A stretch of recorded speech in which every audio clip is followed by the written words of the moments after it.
Fala pessoal, espero que vocês estejam muito bem. No vídeo de hoje vai ser um vídeo um pouco diferente.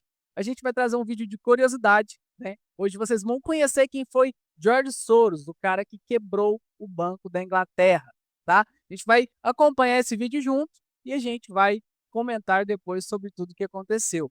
Então vamos lá, pessoal, bora pro vídeo, hein?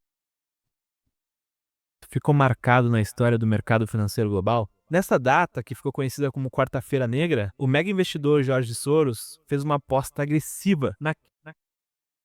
Pessoal, vou voltar aqui para vocês verem a data, tá? Você sabia que o dia 16 de setembro de 1992 ficou marcado na história do mercado financeiro global? Nessa data, que ficou conhecida como Quarta-feira Negra, o mega investidor George Soros fez uma aposta agressiva na queda da... Vou voltar aqui para vocês verem a data novamente. Guarda Você essa data. sabia que o dia 16 de setembro de 1992 ficou marcado na história do mercado financeiro global? Nessa data, que ficou conhecida como Quarta-feira Negra, o mega investidor George Soros fez uma aposta agressiva na queda da libra esterlina, forçando o Banco da Inglaterra a abandonar o sistema de bandas cambiais e a desvalorizar sua moeda de forma abrupta. O resultado? Um lucro de US$ 1 bilhão em apenas um dia e o título de maior trade do século. Hoje vamos falar sobre os bastidores dessa tacada de mestre e o polêmico especulador George Soros.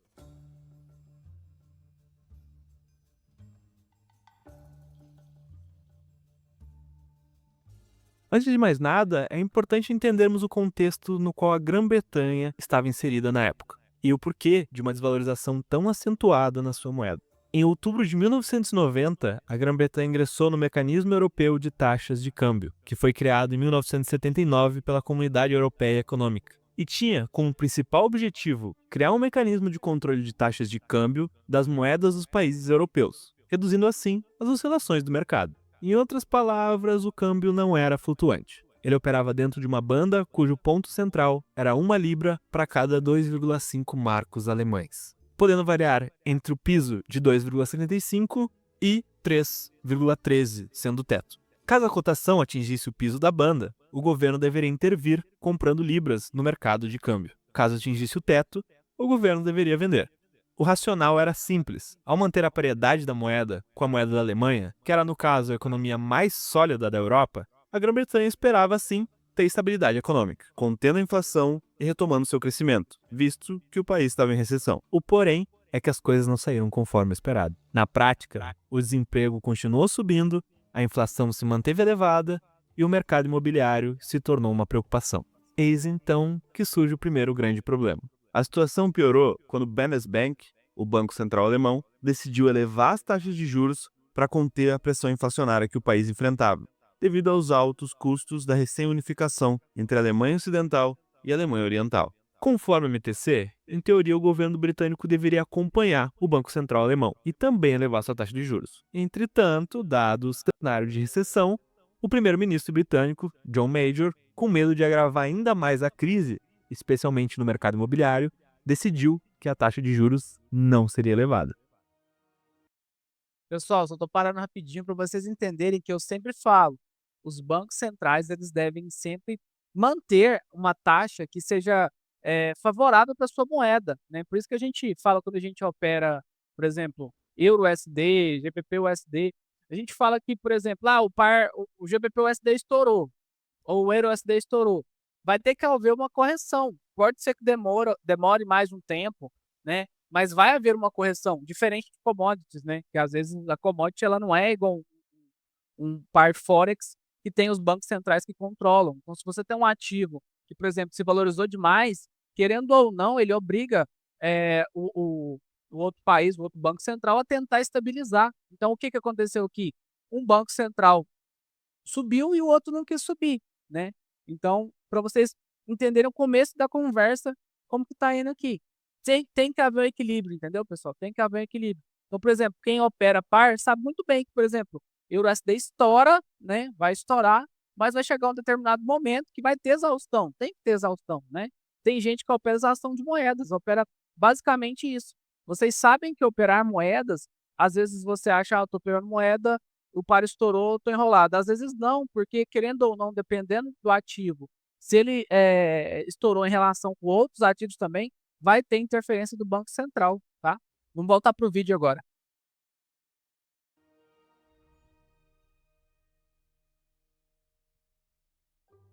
Enquanto isso, em Nova York, o mega investidor George Soros e o seu braço direito, Stanley Druckenmiller, ao analisar os fundamentos da libra esterlina, chegaram à conclusão que a moeda estava supervalorizada em relação ao marco alemão, e que o único motivo que a impedia de despencar era o fato de que o Banco da Inglaterra intervia no mercado de câmbio. Então, em agosto de 1992, montaram uma posição vendida de 1,5 bilhão de dólares na moeda britânica, na expectativa de que cedo ou tarde o governo britânico teria que ceder e desvalorizar sua moeda. E no mês seguinte, o primeiro sinal que sua tese estava certa e que a desvalorização da moeda britânica era apenas uma questão de tempo, surgiu.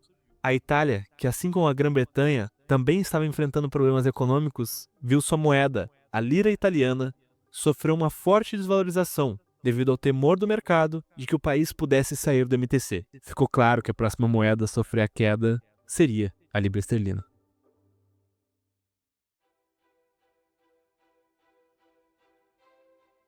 Na terça-feira, dia 15 de setembro, algo inesperado aconteceu. O presidente do Bundesbank, Helmut Schlesinger, concedeu uma entrevista para o jornal alemão Handelsblatt e deu a entender nessa entrevista que as outras moedas, além da lira italiana, também deveriam sofrer uma desvalorização e que o MTC deveria ser realinhado. Ao ler a entrevista, Stanley Druckenmiller correu para avisar George Soros sobre o que o presidente do Banco Central alemão havia dito e sugeriu que eles aumentassem gradualmente a posição. Vocês estão vendo que o próprio presidente do Banco Central sugeriu que as moedas iam cair, né? Então todo mundo entrou vendendo, né? Querendo ou não. Vocês vão ver aqui que até hedge funds também vão começar a vender. Vendida na moeda britânica, visto que aquele era um forte indicativo de que a libra ia se desvalorizar muito em breve. Soros escutou o racional e falou: "Isso não faz o menor sentido." "Como assim?" Druckenmiller perguntou. "Se for realmente o que Schlesinger disse, por que aumentar a posição gradualmente? Vá na jugular." Então, Soros e Druckenmiller passaram a vender tudo o que podiam de libras esterlinas no mercado.